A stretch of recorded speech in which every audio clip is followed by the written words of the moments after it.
The transfer deadline is rapidly closing in, and Leeds United have a few questions left to answer in attack. Now, we all know they need a left-back, they probably need a central midfielder, but in attack is one of the more confusing areas of the pitch. Today, I'm going to talk through some potential deals that are going on, including the failure to buy Paintsil and interest around Georginio Rutter, and what that really means for the squad and how it's going to be built into a championship winning side. First up, you've got the sort of failure to buy Paintsil. Did we want him? Did we not want him? Apparently, we put in a bid for him. That was fair enough. All good. He's got decent enough numbers in Belgium to say we'll chuck 10, 12 million, was it euros that we were paying? Euros at him.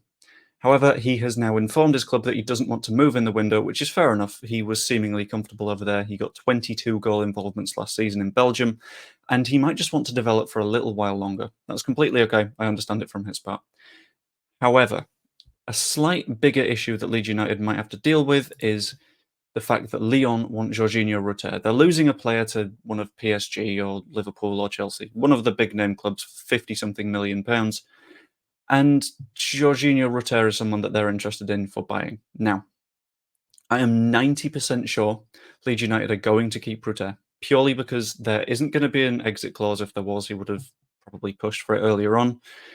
We're not going to lose him on loan, purely because that would be absolutely bonkers. He seems to be a key part of Daniel Farke's plans, and we're not going to sell him permanently because that would be a massive loss on FFP. I believe we're going to keep Georginio Rutter. However, there could be a slight bigger issue elsewhere on the pitch. The wide positions are where we've had a lot of interest in our players so far this summer.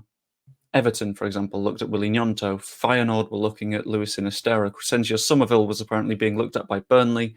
All of this was earlier in the window and various clauses have expired, which means that we are in a strong position to keep them. But if a big bid comes in with Premier League money written all over it, it's going to be quite hard to say no, partially because we need FFP money, I think. Selling Tyler Adams was good, but we've got Pirro and Ampadu in, and if we want to balance things out, it might take a little bit more than that. So assuming that we can keep the wingers, we're looking okay in that position. There's one spot there is a slight bigger question, and that is where Bamford fits into the attack. Pirro, fantastic debut. Looks excellent, can slot in as a 9 or a 10, pairing up with Rutter very well. Rutter, exactly the same thing. 9 and 10. We've got two players there that work in fantastic harmony against one of the form sides in the league. But where does Bamford fit in? Weirdly, I think he could be the perfect backup striker for this system. He is someone that likes to drop in a little bit deep. He's not an out-and-out number 9, and although his finishing isn't perfect, and he relies on his confidence quite a lot, that's something that we could see in the Championship. Patrick Bamford is a good enough player. I've just realised I forgot to change the heading. He's a good enough player to do a job in the Championship. I don't know if we get promoted if he'll stick around, but we'll find out.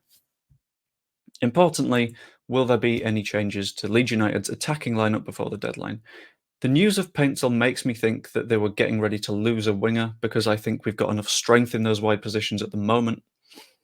The only position we might consider something is at number 10 because we don't have an out-and-out number 10 at the moment. We've got a number 9, that's Gilles Pirro. He's meant that Rutter can drop back into that more comfortable second striker spot, but that's not being a pure creative number 10. I think if we look for one of those, we might do okay.